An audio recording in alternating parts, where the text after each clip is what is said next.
आदाब, KP news 24/7 में आपका स्वागत है। मैं हूं मुस्तफा आदिल। आइए सबसे पहले देखते हैं मुख्य समाचार। बेंगलुरु के एमजी रोड पर एक बस में लगी आग, बस ड्राइवर ने दिखाई हिम्मत, 30 लोगों को जिंदा जलने से बचाया। कर्नाटक के चिकबल्लापुर में जीत की खुशी में एक भाजपा सांसद ने बंटवाई शराब, पुलिस ने कहा हमारी गलती नहीं, आबकारी विभाग को घेरा।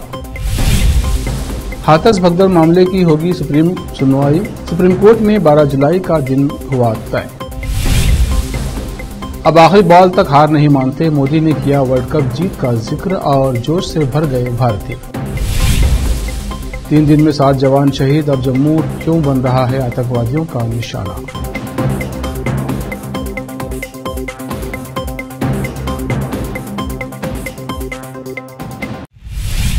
अब समाचार विस्तार से। औराद में तालुका तहसीलदार मलशट्टी चिदरे का चुनाव के अवसर पर गुलबर्गा ट्रांसफर किया गया था। अब चुनाव होने के बाद औराद में दोबारा तहसीलदार नियुक्त किया गया और वो यहां पर अच्छी तरह जनता की सेवा में लगे हुए हैं। इस संबंध में औराद की 3 संगठनाओं भीम आर्मी, डीएसएस और तुकाराम हसनमुखी गड़ियारा बड़गा के पद अधिकारियों तुकाराम हसनमुखी, गौतम मेत्रे, संजीव कुमार लादा, सूर्यकांत महादेव शिंदे ने तहसीलदार मलशट्टी चिदरे का तहसील कार्यालय पहुंचकर शाल और फूलमाला पहनाकर सम्मान किया और उनके विकास कार्यों के लिए बधाई दी। और आज से केपी न्यूज के संवाददाता अलीम पाशा की रिपोर्ट। बेंगलुरु के एमजी रोड पर एक बस में आग लग गई है। जानकारी के अनुसार सभी 30 यात्रियों को सुरक्षित बाहर निकाला गया है। अभी आग लगने के कारणों का पता नहीं चल पाया है। वीडियो में साफ दिख रहा है कि बेंगलुरु की एक व्यस्त सड़क पर जैसे ही ड्राइवर ने इंजन चालू किया, एक सार्वजनिक बस आग की लपेटों में घिर गई। Bengaluru metropolitan transport corporation BMTC के सूत्रों ने बताया कि सतर्क ड्राइवर ने तुरंत कार्रवाई की और बस को खाली कर दिया, जिससे ये सुनिश्चित हो गया कि आग में कोई घायल नहीं हुआ। राहगीरों द्वारा बनाए गए वीडियो में बस में आग लगी हुई और उसमें से धुएं का गुबार उठता दिख रहा है, जबकि अग्निशमन कर्मी उसे बुझाने की कोशिश कर रहे हैं। बीएमटीसी सूत्रों ने बताया कि एमजी रोड पर जब ड्राइवर ने इंजन का इग्निशन चालू किया तो इंजन में आग लग गई। उन्होंने बताया कि प्रथम दृष्टया ऐसा लगता है कि इंजन ज्यादा गर्म हो गया था। कर्नाटक के चिकबल्लापुर से भारतीय जनता पार्टी के सांसद के सुधाकर ने अपनी जीत की खुशी में लोगों के बीच शराब बंटवाई। सोशल मीडिया पर इसका वीडियो वायरल हो रहा है। वीडियो में दिख रहा है कि लोग कतार में खड़े हैं और उन्हें शराब की बोतलें परोसी जा रही हैं। उधर पुलिस ने इस मामले में अपनी गलती से साफ इनकार कर दिया है। पुलिस का कहना है कि ये आबकारी विभाग की जिम्मेदारी है, क्योंकि समारोह में शराब बांटने की अनुमति आबकारी विभाग ने ही दी है। बेंगलुरु ग्रामीण के पुलिस अधीक्षक सीके बाबा ने कहा, आबकारी विभाग ने समारोह में शराब बांटने की अनुमति दी थी। पुलिस को समारोह में व्यवस्था बनाए रखने के निर्देश दिए थे। इसमें पुलिस विभाग की कोई भी गलती नहीं है। आबकारी विभाग ने शराब बांटने की अनुमति दी थी और ये पूरी तरह से उनकी जिम्मेदारी है। सीके बाबा ने साफ तौर पर कह दिया है कि इस घटना में पुलिस का कोई दोष नहीं है। हाल ही में टी20 विश्व कप का खिताब जीतकर लौटे भारतीय स्टार बल्लेबाज विराट कोहली के मालिकाना हक वाले पब्स पर पुलिस ने कार्रवाई की है। कोहली से जुड़े पब्स पर बेंगलुरु के एमजी रोड में प्राथमिकी दर्ज की गई है। मालूम हो कि कोहली विश्व कप जीतने के बाद स्वदेश लौटे थे और उन्होंने टीम के साथ प्रधानमंत्री नरेंद्र मोदी से मुलाकात की थी। इसके बाद वो मुंबई में विजय जुलूस में भी शामिल हुए थे। बेंगलुरु पुलिस के डीसीपी सेंट्रल ने कहा, हमने पिछली रात 3-4 पब्स पर कार्रवाई की है, जिन पर देर रात 1:30 बजे तक पब खुला रखने का आरोप है। हमें पब में तेज आवाज में गाना बजने की शिकायत मिली थी।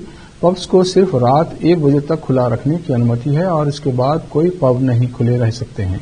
मीडिया रिपोर्ट के अनुसार कोहली परिवार के साथ लंदन में है। कोहली ने टी20 विश्व कप फाइनल के बाद टी20 अंतर्राष्ट्रीय से संन्यास की घोषणा की थी। रिपोर्ट के अनुसार कोहली श्रीलंका के खिलाफ इस महीने के अंत में होने वाली वनडे सीरीज में भी शामिल नहीं होंगे। अब वक्त तक ब्रेक के बाद जल्द लौटते हैं।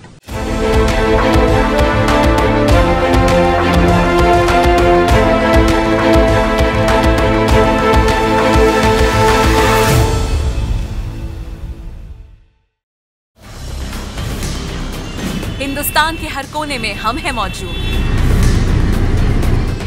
24 घंटे हालात पर गहरी नजर, खबरों से जुड़े चुपते सवालात और आपको दिखाता है धार्मिक, सामाजिक, राजनीतिक, लोकल और इंटरनेशनल न्यूज की सबसे बेहतर कवरेज, जो आपको रखती है हर पल बाखबर। देश और दुनिया भर की खबर के लिए देखते रहें केपी न्यूज 24/7। ब्रेक के बाद फिर एक बार आपका स्वागत है। देखते हैं अन्य समाचार। जम्मू डिवीजन के कठुआ जिले में सेना के पेट्रोल वाहन पर हमला हुआ। सोमवार के आतंकी हमले में 5 जवान शहीद हुए हैं। रक्षा मंत्री राजनाथ सिंह ने जवानों की शहादत पर शोक जताया है। उन्होंने कहा कि काउंटर टेररिस्ट ऑपरेशन चल रहे हैं। जम्मू कश्मीर में 3 दिनों में आतंकवादी हमलों में मारे गए सुरक्षा कर्मियों की संख्या 7 हो गई है। आतंकवादियों ने पिछले 1 महीने के भीतर 7वीं बार जम्मू को निशाना बनाया है। कठुआ के जिस इलाके में सोमवार को हमला हुआ वो 90 के दशक में आतंकियों का गढ़ था। हालांकि पिछले 2 दशक में यहां आतंकी वारदातें लगभग थम गई थी। फिर अचानक ऐसा क्या हुआ जो आतंकवादी फिर से जम्मू को टारगेट कर रहे हैं। भारी बारिश के कारण भारत की आर्थिक राजधानी मुंबई सोमवार को थम सी गई। यहां इस बारिश से जल्द राहत मिलने की कोई उम्मीद नहीं दिख रही है। दरअसल भारतीय मौसम विज्ञान विभाग IMD ने आज भी महाराष्ट्र की राजधानी के लिए रेड अलर्ट जारी किया है। सी अलर्ट के चलते मुंबई, ठाणे, पुणे, रत्नागिरी, सिंधुदुर्ग के साथ साथ पनवेल के ग्रामीण हिस्सों में मंगलवार को स्कूल और कॉलेज बंद रहेंगे। ये आदेश सभी प्राथमिक और माध्यमिक विद्यालयों के साथ साथ जूनियर और सीनियर कॉलेजों के लिए है।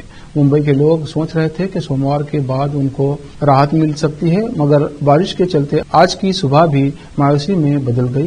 यहां लगातार हो रही बारिश ने शहर और उपनगरों में तबाही मचा दी है। उपनगरीय रेल सेवाएं और हवाई यातायात ठप हो गया है। यहां शॉर्ट सर्किट से जलने के कारण एक बुजुर्ग महिला की मौत हो गई। लोगों को जल भराव वाली सड़कों से गुजरना पड़ा। हाथरस भगदड़ मामले में अब सुप्रीम सुनवाई होगी। सुप्रीम कोर्ट ने सुनवाई के लिए 12 जुलाई का दिन तय किया है। इस मामले में पहले ही SIT की रिपोर्ट आ चुकी है। भगदड़ को लेकर सुप्रीम कोर्ट में दाखिल जनहित याचिका पर जल्द सुनवाई की मांग की गई है। सुप्रीम कोर्ट के वकील विशाल तिवारी ने ये याचिका दाखिल की है। याचिका में 5 सदस्यीय एक्सपर्ट कमेटी से सुप्रीम कोर्ट के रिटायर्ड जज की निगरानी में जांच कराने की मांग की गई है। इस घटना पर यूपी सरकार से स्टेटस रिपोर्ट करने की मांग की गई है। याचिका में घटना के लिए जिम्मेदार लोगों और अधिकारियों के खिलाफ कानूनी कार्रवाई किए जाने की मांग भी की गई है। साथ ही ऐसे समारोह के आयोजनों के लिए एक गाइडलाइन बनाने की मांग की गई है।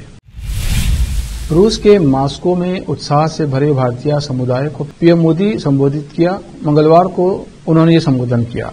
पीएम मोदी ने यहां भारतीय समुदाय को संबोधित करते हुए भारतीय क्रिकेट टीम के T20 वर्ल्ड कप जीतने का भी खास तौर पर जिक्र किया। टीम इंडिया की इस कामयाबी का जिक्र करते हुए हाल में बैठे भारतीय समुदाय के लोग एकदम जोश से भर गए। पीएम मोदी ने कहा कि आज का युवा भारत आखिरी बॉल तक हार नहीं मानता है। T20 वर्ल्ड कप के जीत का जिक्र करते हुए भारतीय जोश में आ गए। आपने हाल में T20 वर्ल्ड कप में मोदी के ये बोलते ही भारतीयों ने जोश में पूछा, आपने सेलिब्रेट किया है ना? पीएम मोदी जब रूस में भारतीय टीम की कामयाबी का जिक्र कर रहे थे, उसी वक्त यहां मौजूद भारतीय समुदाय में जो उत्साह और जोश नजर आ रहा था, उससे साफ जाहिर हो रहा था कि भले ही वो देश से दूर रह रहे हों, मगर उन्हें अपनी इस टीम की कामयाबी पर गर्व है। पीएम मोदी ने लोगों को देख कहा कि भारत का युवा आखिरी पल और आखिरी बॉल तक हार नहीं मानता है। जीत उन्हीं के चरण चूमती है जो हार मानने को तैयार नहीं है। ये भावना सिर्फ क्रिकेट तक सीमित नहीं है, अब यही भावना दूसरे खेलों में भी दिख रही है। इस बार पेरिस ओलंपिक में भी भारत की तरफ से शानदार टीम भेजी जा रही है। मुंबई में हो रही भारी बारिश ने शहर की रफ्तार पर ही ब्रेक लगा दिया है। मुंबई हो या ठाणे, रायगढ़, पालघर, रत्नागिरी और सिंधुदुर्ग जिलों में आज मुंबई यूनिवर्सिटी की होने वाली परीक्षाएं स्थगित करनी पड़ी हैं।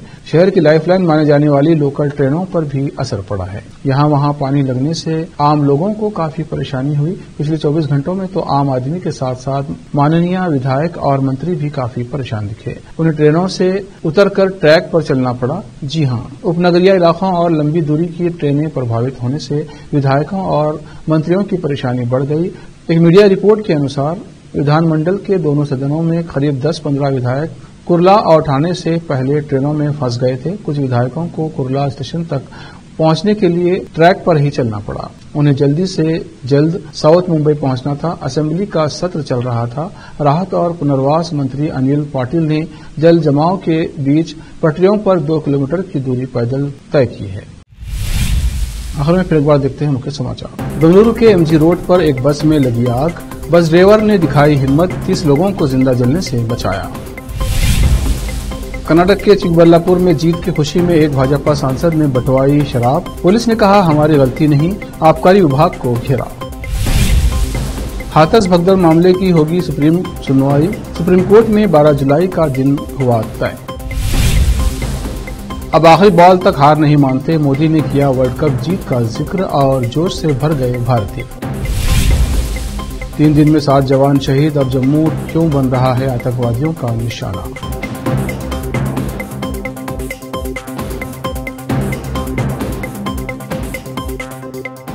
केपी न्यूज में इतना ही। देश प्रदेश के समाचारों के लिए देखते रहिए केपी न्यूज 24/7। धन्यवाद।